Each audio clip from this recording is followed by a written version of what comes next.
Hello. Mega love shout out to everyone. This is Rose Domelod Vlog. Bumabati sa inyo ng good morning, good afternoon, or good evening saan man sulok ng mundo. Happy blessed Thursday. Today, January 18, 2024. Ang bilisan. First of all, thank you kay God kasi okay naman tayo at sana ang mga pamilya natin nasa malayo or nasa malapit sana laging gabayan lang ni Lord. At tayong lahat ng mga nilalang ni Lord at sana gabayan tayo lagi at ligtas sa anuman pahamakan at iligtas sa mga masasamang elemento na nagkalat na dito sa mundo. Una sa lahat, thank you sa mga loyal supporters ko and subscribers ko. At gusto ko nga palang i-shout out si Sis Ice Freedom USA. Sis, if you still remember me, ako yung makulit na nasa live mo na nakakakwentuhan mo. Dati pa akong supporters. That time, wala pa akong channel noon. Ang pangalan ng channel ko that time, hindi pa ako nag-vlog at hindi pa ako na-monetize. Rose Channel FLM supporters. At nandun pa sa channel ko, hindi ko pa ina-addition kasi na-inspired ako kay Sir Francis that time, kaya ako nag-vlog. So, nung medyo nagkagulo-gulo, ayoko rin makakarinig ng pero lagi ko pa rin siyang pinag-pray, maski nasa kulungan na siya noon. Lagi ko siyang sinashout out sa mga previous vlogs ko. Hindi man niya napapanood, but pinag-pray ko siya lagi kasi anak din kasi ako sa labas. Alam niyo na ang ibig kong sabihin. Sir Francis, sana lagi ka rin mag-ingat at gabayan ka ni Lord kasi mabuti ang puso mo at marami pang katulad namin mahirap na nangangailangan ng tulong.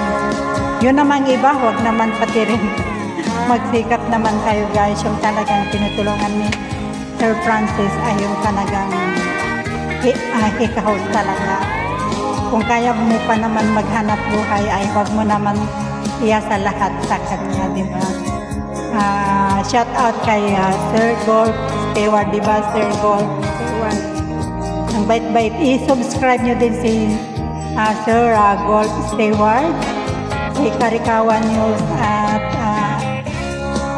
Lemur Creations, Roman Carino TV, siyempre ating pandemic hero, FLM Comeback. Lagi kong pinipin sa ating channel. I-subscribe nyo kasi para lalong ma-inspired yung mga nangungutya dyan. At saka sa mga yung mga nangungutya ay sana wag naman kasi yung pag nangutya tayo sa kapwa natin ayun ay babalik sa atin pagpos gagawa tayo ng kabutihan. At nagpapasalamat nga tayo kasi meron nag-iisang Francis Leo Marcos na may puso at walang kapagod-pagod na tumutulong sa ating mga kapwa, ating mga kababayan na ikaw sa buhay. So, nung Sis Ice Freedom, naalala mo ba nung I still remember May 29, 2020, umiiyak ako nun sa live mo. At saka kay Cordelia Randeli. Si Cordelia Randeli naman ay grabe ang iyak noon nung napanood si Sir Francis. Sabi ko sa kanila, ipagdasal natin si Sir Francis kasi mabuting tao siya. Lalo yung nakita namin siya na nandun sa kulungan na parang nakakaawa. Talagang grabang iyak ko ng guys. Oo. Kasi naalala ko talaga yung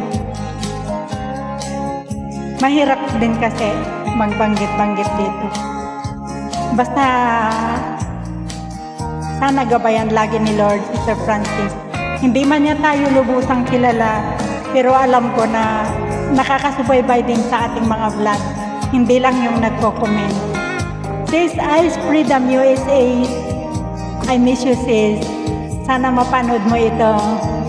At sana pag mag-live ka, nandun ulit ako. Sa awa ni Lord ay na-monetize na rin ako. Pero ang channel ko lang sis ay for me, just for fun. Parang libangan ko lang. Pero meron, malay mo, someday, magkaisip din ako na mag-humanitarian sa sarili ko na lang bulsa.